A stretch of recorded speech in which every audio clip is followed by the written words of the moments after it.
Talk a little bit about the how the evolution of bass mentality. Well, when we started it, we were kind of not getting booked in parties where people were really that interested in dubstep and stuff like that.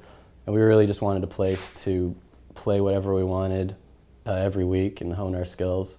And this 751 Queen Street thing came about, and it was in a basement.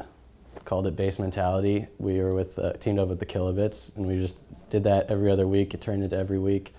It was this crazy scene. Like, it was this little basement that was, we'd bring the sub in every week. It was really dingy, and it was just like, people just go crazy in there. Couldn't believe it. Like, after the first few weeks, just nobody there, and then like all of a sudden, it was like the thing to come to. Yeah. Now, Wednesday night, you just, you go down to Queen Street and you see Wrong Bar, there's lineups down the street. So it wasn't just, you two coming up on your own. There was a lot of help and throughout the city, but specifically, especially with Bass Mentality, the Kilobits, you guys really kind of feeded off each other, almost building blocks and helped each other, kind of competitive rivalry, become the best you could be.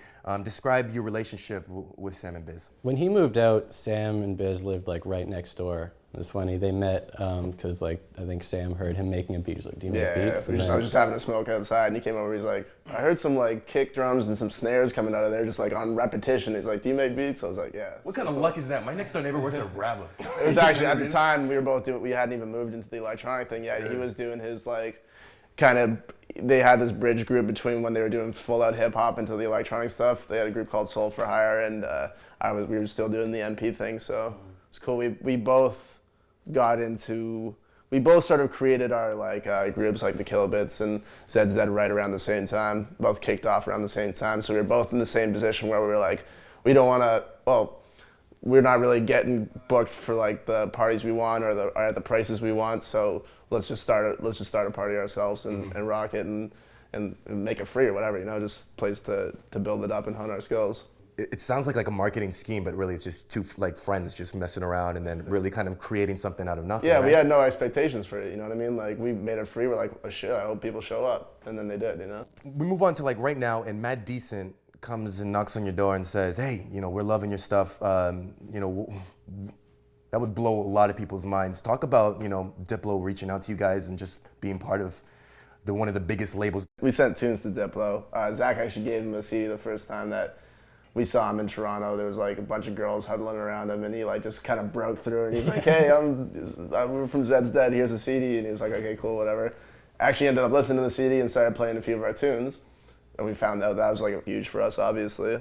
Prior to that, he had played, I think, Eyes on Fire, White Satin on the radio, and like it's like when I gave him the CD, he was like, oh yeah, I played your thing on the radio. Oh yeah, true, yeah. Seriously?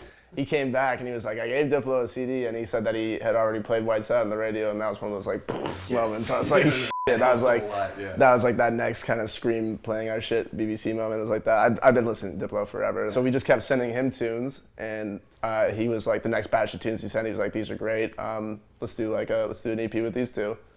We actually sort of made some connections through being down at Ultra Music Festival. That was really big for us. We were just like. Yeah, I can't say enough about going down to festivals like that and making connections. Networking is like great there. And that was like huge for us. Our first time down at one of those really big US festivals, we were going to like house parties and like every DJ would be there or every like person from the label. And I think one of the A&R dudes or label dudes from Mad Decent was there, and they were like, we were talking, or our manager was talking, and he was like, oh yeah, I'm already interested in Zeds Dead, like let's do an EP. And I was like, fuck yeah, let's do that.